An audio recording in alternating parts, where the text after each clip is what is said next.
Pour les grands garçons, la passion pour les vieux camions doit souvent se limiter à cette échelle, celle des miniatures Dinky Toys ou nos rêves. Mais il y en a, heureusement, qui sont plus chanceux et surtout plus téméraires.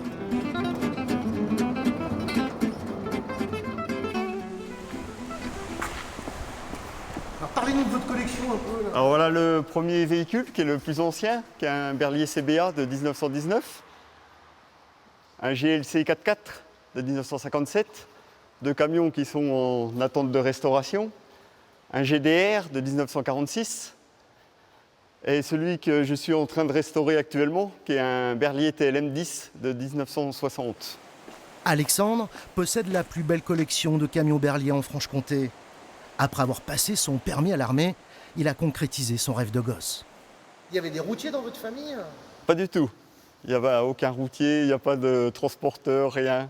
Moi, c'est vraiment tout gosse. J'ai commencé par faire des maquettes. Et puis, je dis petit à petit, j'ai voulu trouver un camion. La première fois, j'avais dit que je m'arrêtais là, que j'en achetais qu'un.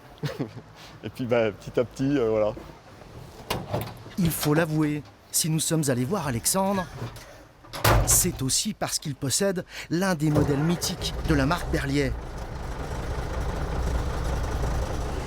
La gazelle du désert, le GBC 8 6 roues motrices, devenu célèbre grâce à ce film d'Henri Verneuil, l'un des rares dédiés aux hommes de la route.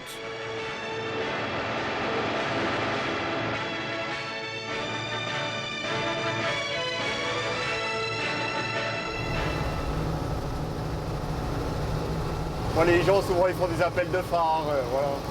Donc, la plupart des gens, on a assez bien accueillis, quoi.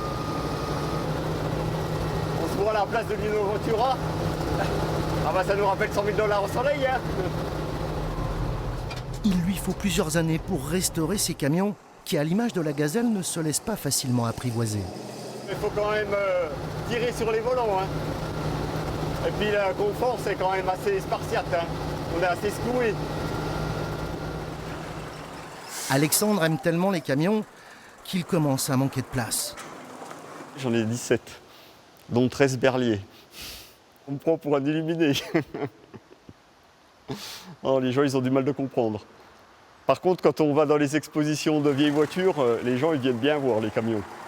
Ils aiment bien, hein. C'est la nostalgie d'une époque. Après, maintenant, ça a totalement changé. C'est plus du tout la même chose. Après, voilà. Une époque où les camions Berlier incarnaient le poids lourd français. Mais à la fin des années 70, l'entreprise va connaître de grands changements. Berlier, c'est fini, Saviem, c'est fini. En tout cas, vous ne verrez plus ces deux sigles sur les camions français. Tous s'appelleront désormais Renault et tous porteront le fameux losange dessiné par Passarelli.